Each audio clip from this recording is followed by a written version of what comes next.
ಬುರುಡೆ ಪ್ರಕರಣ ಕೇವಲ ಬುರುಡೆಯಲ್ಲ, 3 ಆಯಾಮಗಳಲ್ಲಿ ಎಸ್ಐಟಿಯಿಂದ ತನಿಖೆ ಆಗ್ತಾ ಇದೆ. ಪ್ರಚಾರ ಆಗ್ತಿರೋದೇ ಬೇರೆ, ಎಸ್ಐಟಿ ತನಿಖೆನೇ ಬೇರೆ. ನಿಗೂಢವಾಗಿಯೇ ನಡೀತಾ ಇದೆ ಎಸ್ಐಟಿ ತನಿಖೆ. ಧರ್ಮಸ್ಥಳ ಗ್ರಾಮದ ಎಲ್ಲ ದಾಖಲೆಯನ್ನ ಎಸ್ಐಟಿಯವರು ಸಂಗ್ರಹಿಸಿದ್ದಾರೆ. 1995ರಿಂದ 2014ರವರೆಗಿನ 7 ಜನ ಕಾರ್ಯದರ್ಶಿಗಳು, ಓರ್ವ ಪಿಡಿಒ, ಧರ್ಮಸ್ಥಳ ಗ್ರಾಮ ಪಂಚಾಯಿತಿಯ ಕಾರ್ಯನಿರ್ವಹಿಸಿದರು.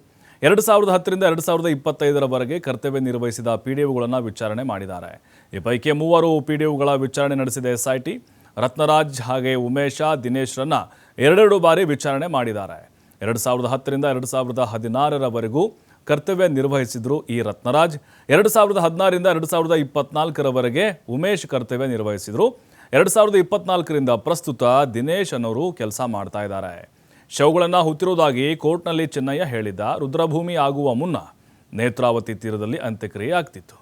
ನದಿ ತೀರದಲ್ಲಿ ಶವ ಹುತ್ತಿರುವುದು ನಿಜ ಅಂಥೇಳಿ ಪಂಚಾಯಿತಿ ಅಂದರೆ ಹೇಳ್ಕೊಂಡಿದ್ದಾರೆ.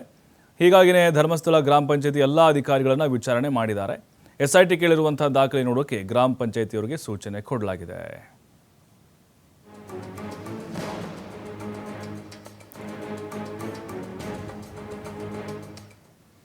ಇಂದು ಏಕಾಏಕಿ ವಿಚಾರಣೆಗಾಗಿ ಆಗಮಿಸಿದ್ರು ಸುಜಾತ ಭಟ್. ಬೆಳ್ತಂಗಡಿಯ ಎಸ್ಐಟಿ ಕಚೇರಿಗೆ ಬಂದಿದ್ದರು. ದಕ್ಷಿಣ ಕನ್ನಡ ಜಿಲ್ಲೆ ಬೆಳ್ತಂಗಡಿಯಲ್ಲಿ ಎಸ್ಐಟಿ ಕಚೇರಿ ಇದೆ. ಅನನ್ಯ ಭಟ್ ನಾಪತ್ತೆ ಪ್ರಕರಣ ಸಂಬಂಧಪಟ್ಟಂತೆ ವಿಚಾರಣೆ ನಡೀತು. ಅಂದರೆ ವಿಚಾರಣೆಗೆ ಬಂದಿದ್ದರು. ಬೆಳಗಿನ ಜಾವ 5 ಗಂಟೆಗೆ ಸುಜಾತ ಭಟ್ ಅವರು ಬಂದಿದ್ದರು. ಎಸ್ಐಟಿ ಕಚೇರಿಗೆ ಬಂದು ಅಧಿಕಾರಿಗಳನ್ನು ಇವರೇ ಎಬ್ಬಿಸಿದಾರಂತೆ. ಆಗಸ್ಟ್ 29ಕ್ಕೆ ಹಾಜರಾಗ್ತೀನಿ ಅಂತ ಹೇಳಿದರು, ಸಮಯ ಕೇಳಿದರು. ಆದರೆ ಇವತ್ತು ನೋಡಿದ್ರೆ ಏಕಾಏಕಿ ಪ್ರತ್ಯಕ್ಷ ಎಸ್ಐಟಿ ಕಚೇರಿಗೆ.